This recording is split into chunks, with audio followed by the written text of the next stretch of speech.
मेरे लौकी का पौधा तैयार हो गया है।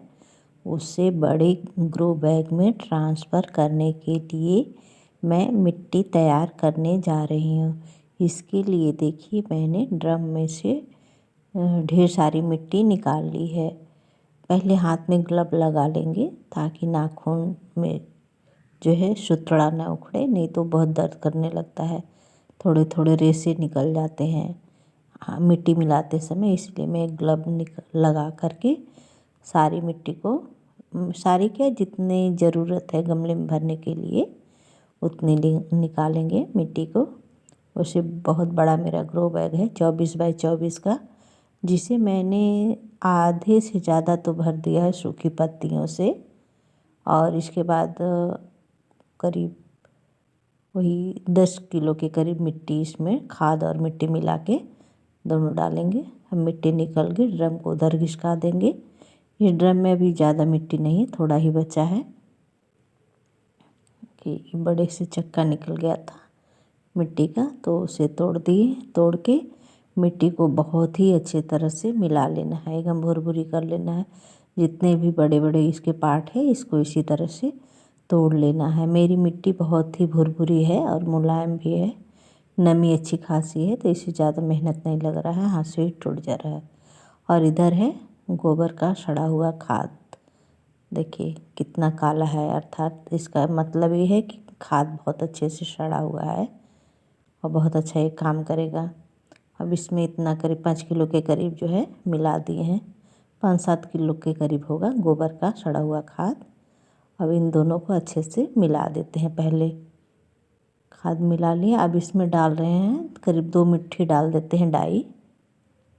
2 मुट्ठी डाई डाल दी और वही 2 मुट्ठी के करीब ये डालेंगे सरसों की खली। हाँ, हो गया, सरसों की खली भी डाल दी। इन सबको भी अच्छे से मिलाना है ताकि पूरी मिट्टी में चारों तरफ मिल जाए। कहीं ऐसा ना हो कि कहीं कम हो, कहीं ज़्यादा हो, कहीं मिला ही ना हो।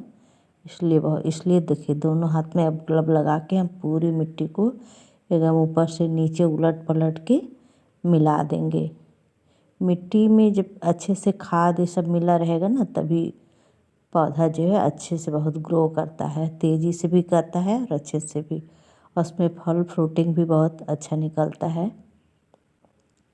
देखिए इस तरह से मिट्टी को तोड़ तोड़ के एकदम भुरभुरी कर देना है। ऐसे करने से किनारे किनारे बड़े बड़े जो ढोके हैं ना आ जा रहे हैं, फिर उसे उठा के उसे फोड़ देना है। एक आखिर इसमें पन्नी आ जा रहा है ना, तो उसे हम निकाल दे रहे हैं, क्योंकि इसमें हम गत्ते भी डाले थे ना, तो उसी का पन्नी थोड़ा बहुत उसमें लगा टेप चिपका रहता है, वही था, तो उसे निकाल दिए हैं।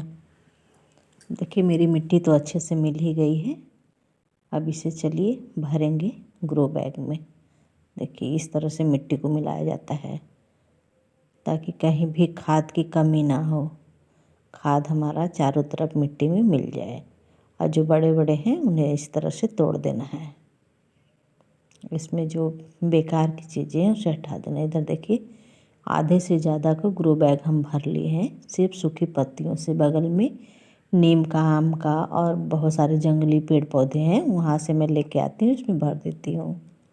अब यहाँ पे देखिए इसी तसले से 2-3 तसला मिट्टी इसमें हम बस डालेंगे, इतने में मेरा काम हो जाएगा। और नहीं तो अगर पूरे मिट्टी से इस बैग को भरना होगा तो बहुत ज़्यादा मिट्टी लगेगी और फिर वज़न भी बहुत ज़्यादा हो जाएगा। इसलिए इसके नीचे हम सूखे पत्तियों को और सूखे घास को डालते हैं। देखिए सिर्फ 3 तसला यानी 15 किलो मिट्टी में यह भर गया मेरा ग्रो बैग 24 बाई 24 का। अब इसको चारों तरफ से अच्छे से दबा देते हैं। दबाने के बाद अब जो है ना ग्लव को निकाल दिए हैं, क्योंकि ग्लव नहीं निकालेंगे ना तो पौधा निकालने में प्रॉब्लम होती है, इसलिए। अब इसमें थोड़ा सा गड्ढा बना लिए। अब निकालते हैं अपने लौकी का पौधा। यह मेरे लौकी का पौधा 29 जनवरी को बीज लगाए थे और आज है 19 फरवरी, करीब हो गया है 22-23 दिन का पौधा। देखिए इसको इस तरह से निकालना है आराम से, इस बार पानी कम दिए हैं ना तो अच्छे से निकल गया। फिर भी भुरभुरी है मिट्टी और इसके भी जड़ इतने बड़े हो गए कि बीच में फिर से गोल गोल राउंड राउंड बनने लगा था। बहुत सही समय पर निकाल के इसको हम लगा दिए हैं। चलिए देखिए, इस ऐसे बीच में पौधे के रख के हल्का हल्का दबा के फिर मिट्टी चढ़ा देना है दोनों हाथ से। इसी के आपको लग रहा होगा हम तेज़ से दबा, लेकिन तेज़ से नहीं दबा रहे हैं, बहुत आराम से इसको दबाए हैं। फिर चारों तरफ से मिट्टी इस तरह से फैला देना है। फैला के उसके बाद फिर जहाँ पे पौधा है वहाँ पे थोड़ा सा ऊंचाई रखना है और बाकी किनारे किनारे थोड़ा सा ढलान रखना है ताकि पौधे में ज़्यादा पानी ना लगे। इसीलिए मैं इस तरह से इसको दबा रही हूँ ताकि मैं पानी दूँ तो सारा पानी जो है किनारे आ जाए, पौधे के पास ज़्यादा पानी इकट्ठा नहीं हो। ज़्यादा पानी होने से पौधा अभी छोटा है ना, सड़ने का डर है, इसलिए इसे बहुत ज़्यादा बस नमी होना चाहिए और पानी में डूबा नहीं रहना चाहिए। इस तरह से इसको पानी देना है।